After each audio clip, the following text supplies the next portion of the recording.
and would now request the next team, EA08 from Indian Institute of Technology, Kharagpur, consisting of Ahona Khandelwal, Ashutosh Agarwal, Shubham Kumar Pandey, and Varun Garg to start their presentation. So I would request EA08 to unmute themselves and rest to mute themselves. So EA08, over to EA08. Your time starts now. Thank you, sir. Good afternoon, everybody. I'll take this opportunity to say that we're really grateful that we get the chance to present our idea in front of all of you. So today, I, Ahana Khandelwal, and my fellow teammates, Shubham Pandey, Varun Garg, and Ashutosh Agarwal will be presenting our idea in front of you. So let's begin without any further time. So as you can see, the idea is to design a 200-bedded hospital, and the location that we've chosen is in Mumbai. Let's move to the next slide. The name of the hospital is Sanjeevani, and as we all know, Sanjeevani means immortality. The past 1 year and this year as well, all of us have faced a huge challenge in the name of COVID, and we've all struggled to understand what future lies.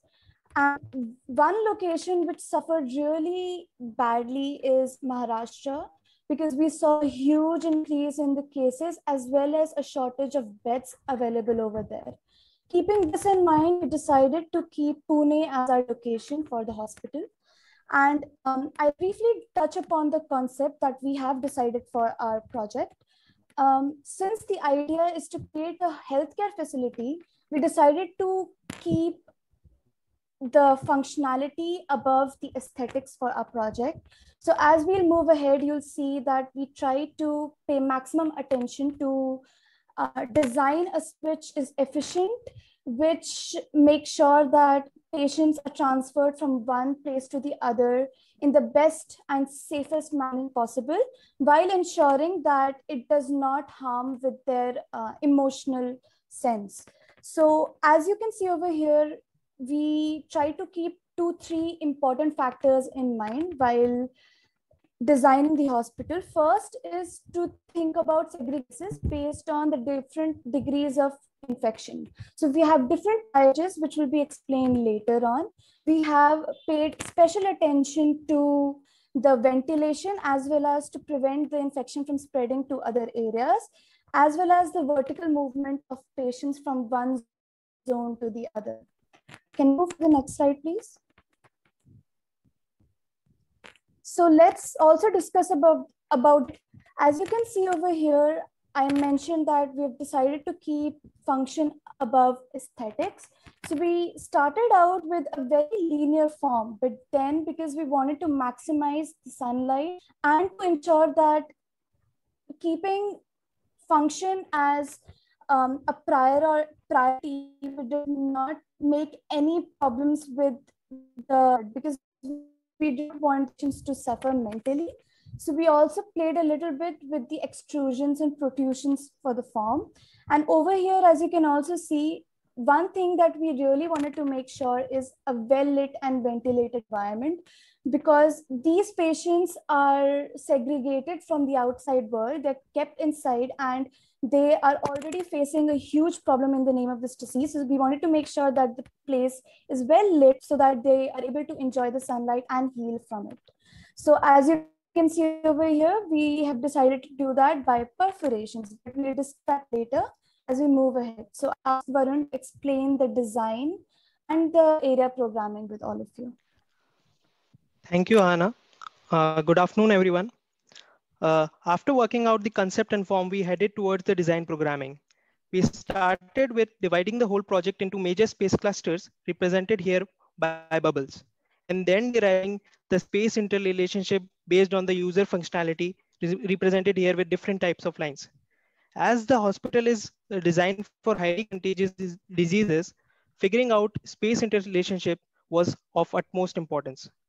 We also included spaces such as observation wards and screening areas at various junctions, which we took references from our case studies on infectious disease hospitals developed in France and China.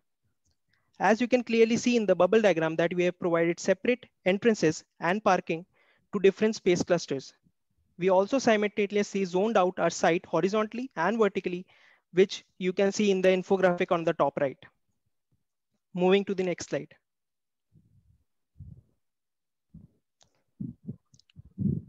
So this is the ground floor plan.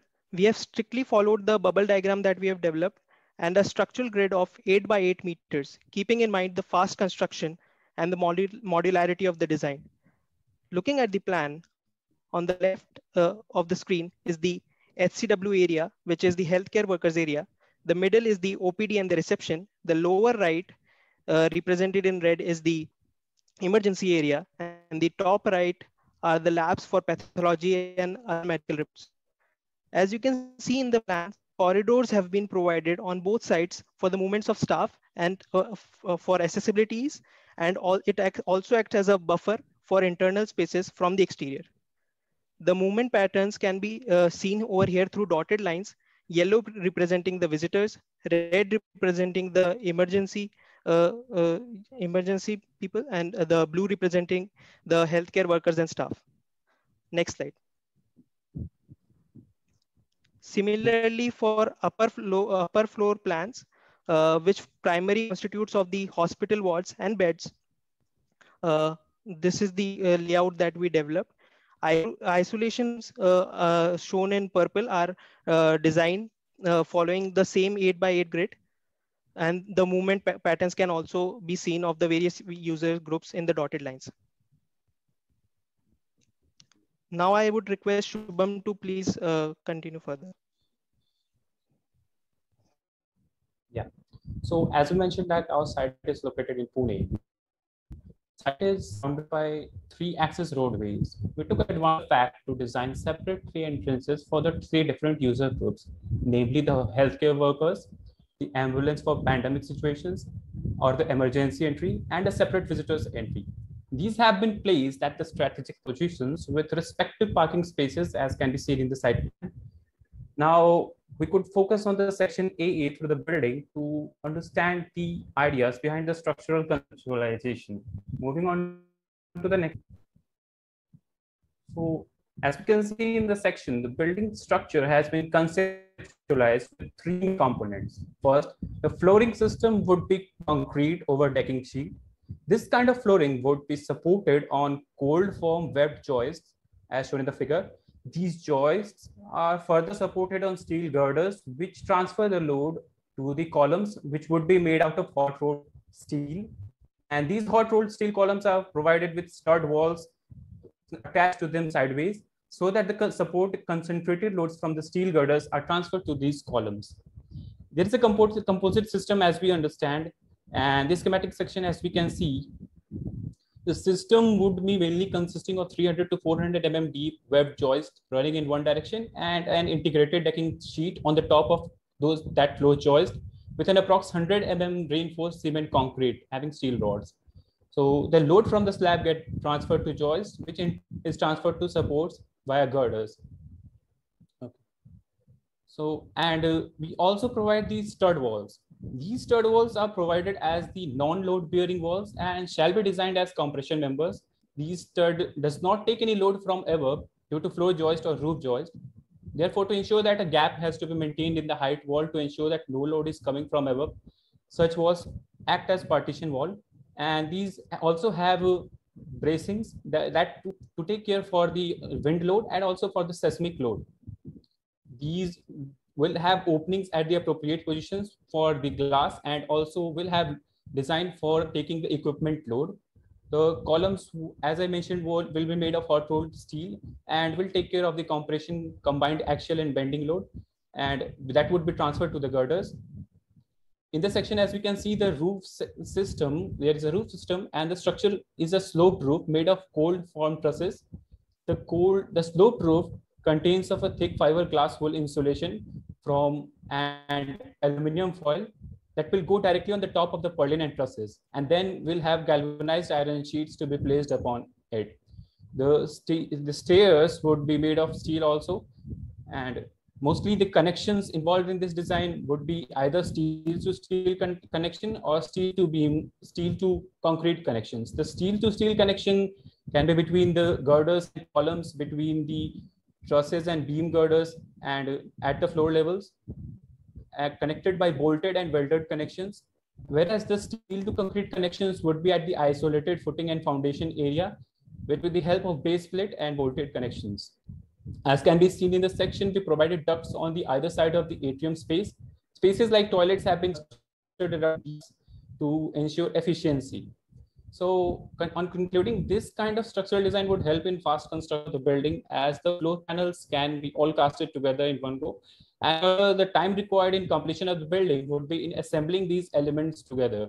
So hopefully we assume that it would be constructed in the required time period. Moving on to the next slide. So for the cladding, we have used cotton steel. So keeping in mind the modularity and efficiency, cotton steel was chosen as the cladding material for the hospital. Cotton steel has the feature that it reacts with the external environment to make a protective layer of the oxide. This layer acts as a protective layer of oxide, which gives it the texture and the elegance of the building. As we have noted that our building form is mostly rectangular and simplistic, but the texture brought in by the cotton steel adds to its elegance and the purity of the form. We used modular planning and design. The structure was built using replicating units, mainly the doctor chambers and isolation wards can be seen. These leads to a better spacious and flexible space, as well as fast-paced construction due to the modularity. And the multiple sterilization zones, as well as sanitization areas, as mentioned earlier, were provided to control the spread of infection within the hospital facility to provide further damage. While designing the individual units for the patients, a negative pressure room idea was used. The negative pressure room uses lower air pressure to allow outside air into the segregated environment. This traps and keeps the potentially harmful particles within the negative pressure room by preventing internal air from leaving the space. Negative pressure rooms in medical facilities isolate patients with infectious conditions and protect people outside from the room from exposure. Coming to the cladding again, as you can see, there are perforations. These perforations not only express the concept of a building, that is the flow of the disease from a pandemic situation to a more calm situation, but also allowed the entrance of natural light into the patient's chambers. The natural light will help them to mentally uplift them from the conditions which they are suffering. Moving on to the next slide, I would like Ashutosh to carry on further.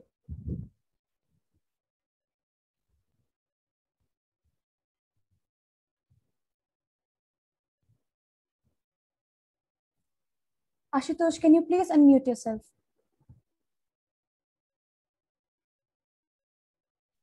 Yeah, thank you, Anna. So coming to the elevations, here the facade of the building is designed using the modular panels of cotton steel, where the patterns of movement of viral infection are provided on the facade, which are also helpful to create a lit environment inside the corridors as well as the interior spaces. And also on the facade, on the front elevation, we can see a cutout has been provided to provide to enable the daylighting into the interior spaces of a central atrium in the 3 floors. Now, on the front elevation, also, we have also provided the entrance for the emergency. And coming to the north elevation, we have provided exit from the morgue, and we have also provided ducts coming from the isolation wards.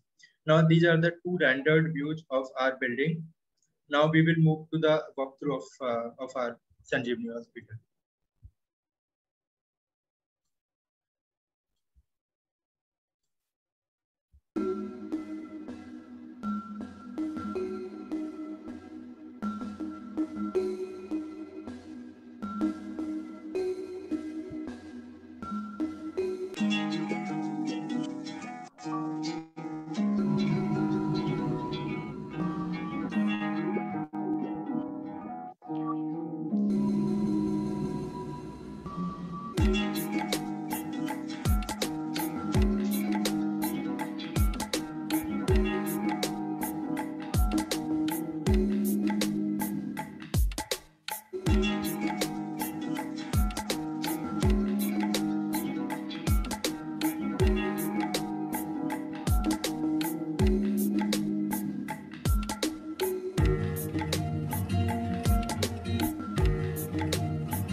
Thank you so much. This was it for our presentation, and we're open to questions.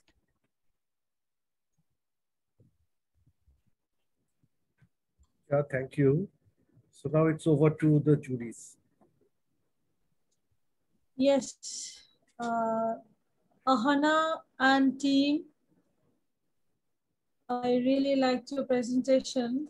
I liked your design programming and also the circulation pattern that you've done separately, and also this structural details.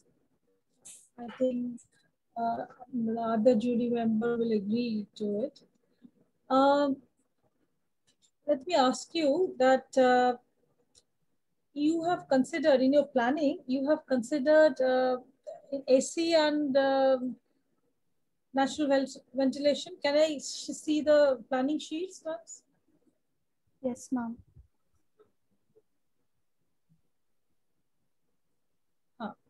So can you justify just one question first? Like, why have you used the corridor outside? And these are your doctor's chambers or what? I mean, the wards, I think. I mean, you understand what I'm saying? Like the corridors are outside, and your these wards or chambers or doctor's cabins, I think, are inside. Yes, Ma'am, so I'll start, and then Shubham, you can justify if I've missed something. Ma'am, actually, we've tried to make sure that the circulation path for the healthcare workers and the circulation for the patients is separate. Because although the doctors will have PP units with them, we wanted to minimize the exposure. So when the healthcare workers move into the building, they have a separate corridor which is towards the outside, and they are able to access their chambers from that corridor. But when the patients are entering into that area, they're accessing it from the opposite end. And so that is where we are able to maintain different circulation paths for the healthcare members and for the patients who might be infectious or not, depending upon the situation. So, so how do you propose to ventilate these? Shubham, can you HEPA? Yes, ma'am. I would like to add here that, like Ahana said, that we are demarcating the circulation. This corridor also helps us to implement the concept of pressure difference. Like if we segregate for the people of healthcare worker, they are moving in a high pressure zone, so air can always move from that corridor towards the patient's chambers. So in a way, we are sterilizing the corridor and preventing the move, or not preventing, I say minimizing the flow of particles, the infectious particles through the corridor. So this strategy is helpful in this way. And for ventilation in the patient's chambers, that is the isolation chambers, we are using HEPA filters. Like we are trying to implement a hybrid kind of ventilation. And in the going through some of the case studies and some UN guidelines, we found that the best strategy to go through under these conditions is to use a hybrid kind of ventilation. HEPA filters are specialized units which will be placed in each and every unit of isolation, that is each and every chamber, and they would work individually. So this would also help us to create control over different set of rooms as per the requirement of different patients, and also help in the flexibility of the space rather than going for a completely centralized system. And at the same time, if required, in situations when the pandemic is not there, we can also regulate its use to make the hospital useful for some other pandemic situations also. I understand. Like it is the case not only with the doctors, I like patients' wards. I mean, also here, I mean, you see all over, isn't it? Like you have placed the corridors outside and also corridors inside, and the some spaces inside. So you feel that that is the case with everything on your planning. Ma'am, so I'll try to answer both the questions that you put forward.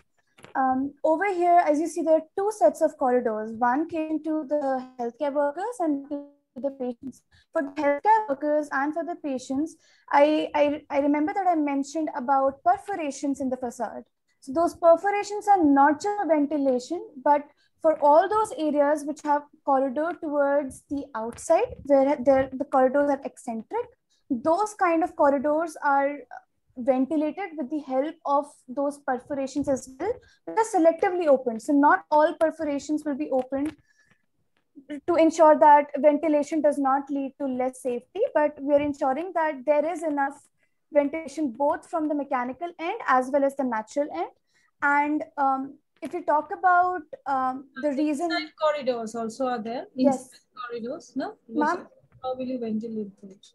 For inside corridors, first of all, the fact that we have so as you can see over here, that we have an atrium, and then also the fact that we are thinking about mechanical systems in select areas.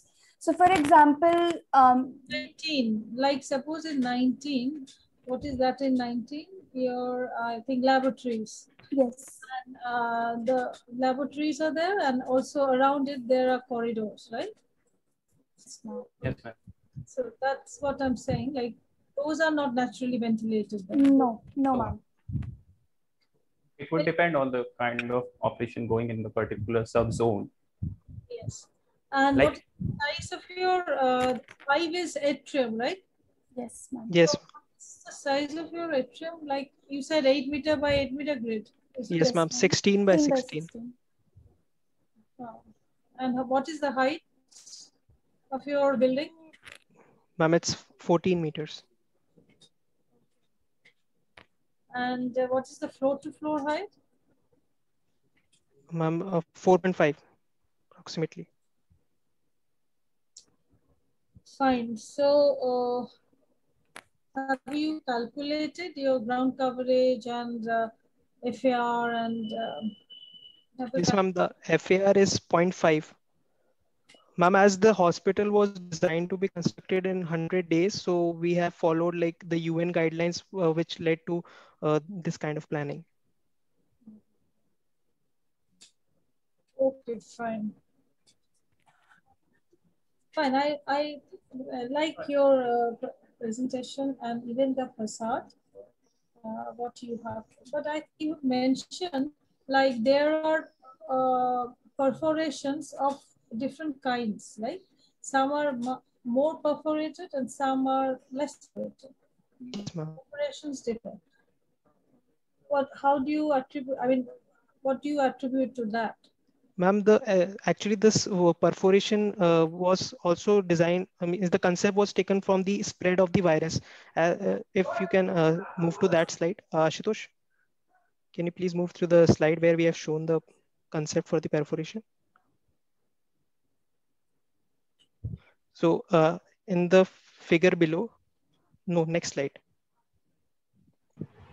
So in the figure below, you can see like how the virus spread from an infected person to the people who are not infected. So these are represented by dots in the various simulations that we have seen in the last year from various media sources and other institutes which are generating reports on COVID-19. So this was the concept of the perforation. Like we wanted to show the spread of the virus from one person to other. So it's like that.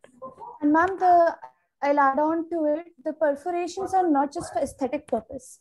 So the perforations were not added to break the monotony.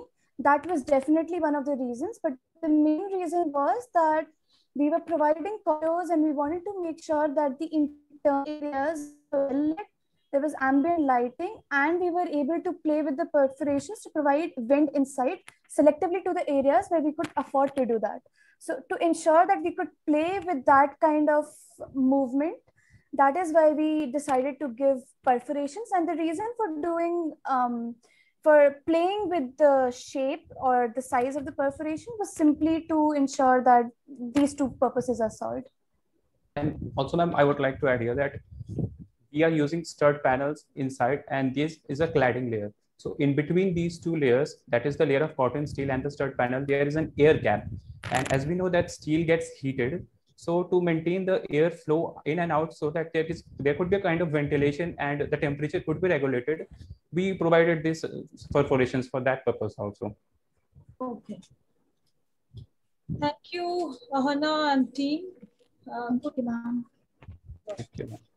Thank you, ma'am. So I would request the other juries for any questions. I would like to ask some questions. Yes, sir. Hannah, good idea you have for separation of the path of movements for health workers, for patients. That's a very good thing, which probably is quite unique to your design. All right. So that's one very important aspect. Another important aspect is you have interestingly used the Corten steel, which will give a rustic look to the entire building. Now here I have a problem. Just now it was explained that Corten steel forms a second layer onto the entire building. And the gap between the Corten steel and the main wall, there is a gap that is kept for circulation of air. Yes. And that is very well taken. But then there is something called radiation. Steel radiates very fast. So when the steel starts radiating the heat, it will directly go onto the wall and then start transmitting inside. So are you thinking about any insulation layer? That is number one. Number two is that almost the entire project has been completely wrapped into Corten steel. Was it not an ideal situation where you use the Corten steel layer as a very steering layer to the entire building rather than the whole building is to be wrapped into that? These are the two points that I have to make. So anybody can answer. Yes, sir. I would like to take on it. So, Yeah, please. Ashutosh, could you go to the section side? Like we tried to provide some insulation between the Corten steel. Like as you can see from the section here, we have a metal panel and air space, and after that we have seating. So before the gypsum board on the other side. So this place we have thought to put insulations. Okay.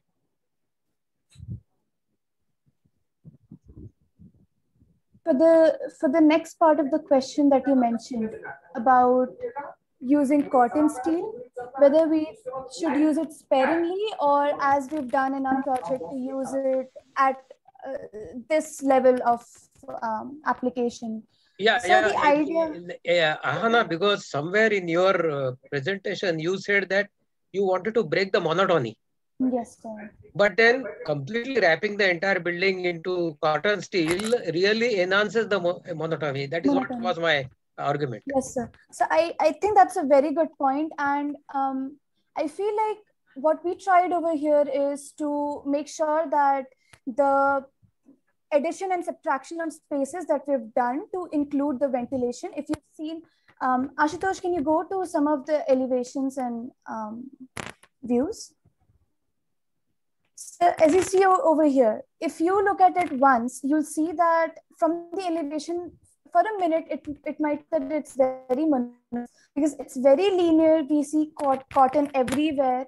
And the only changes that you can see is in the form of ducts and the windows. But as soon as you move on to the 3D views, you see that those windows and those ducts are not just a 2D element, they're 3D. They're extrusions to that building element. So instead of keeping it linear, although there is a linearity involved in it, we've made sure that extrusions are breaking that monotony.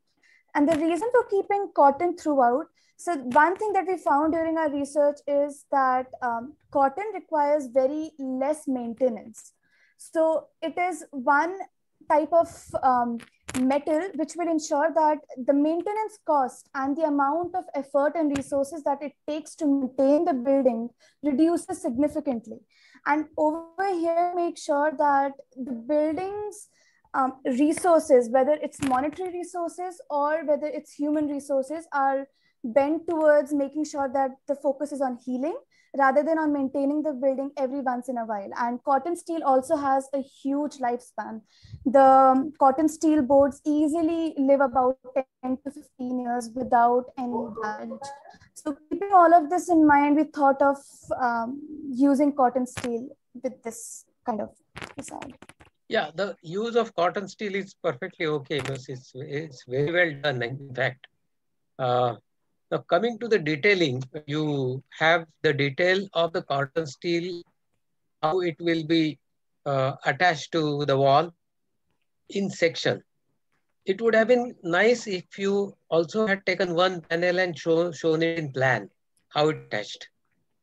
Because Yes, it is only one way. Yes, sir. But also in plan, had you added that, the things would have been much more clear.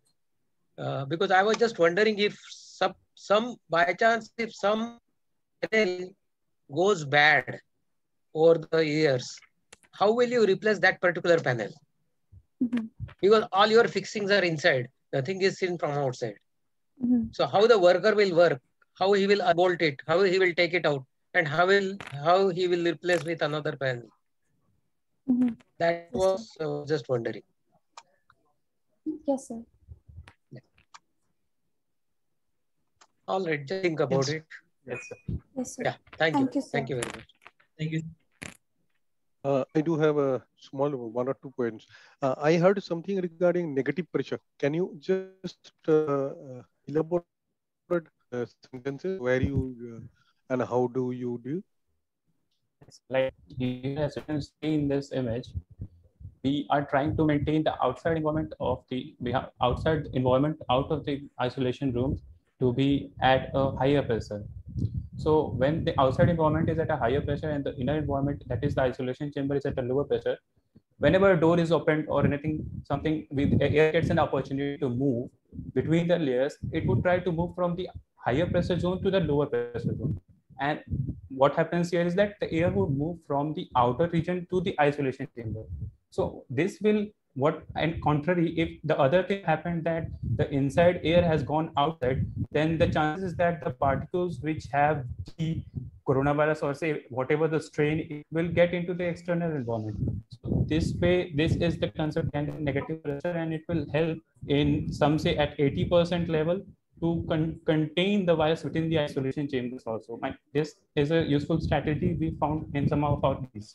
And this is a nice thing. Why it attracted me during the Corona period, being a Tata employee for Tata Trust, we made prefabricated modular Corona pods for 5 persons, for 8 persons, and those were in 24 hours assembled and laid out in Kerala, Maharashtra.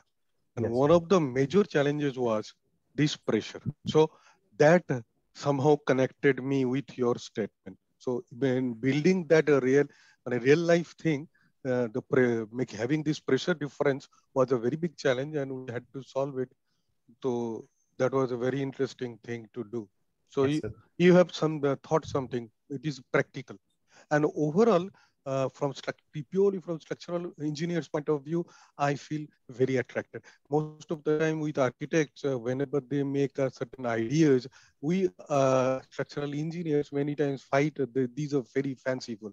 But your things has already attracted. It is very, very practical, and linear form has attracted me. But somehow I thought you have been maybe too practical at your age, at your student life. You could have taken certain liberties, but you have tried to be very practical. So that was another observation. Yes, sir. Thank you, sir. Thank you, sir.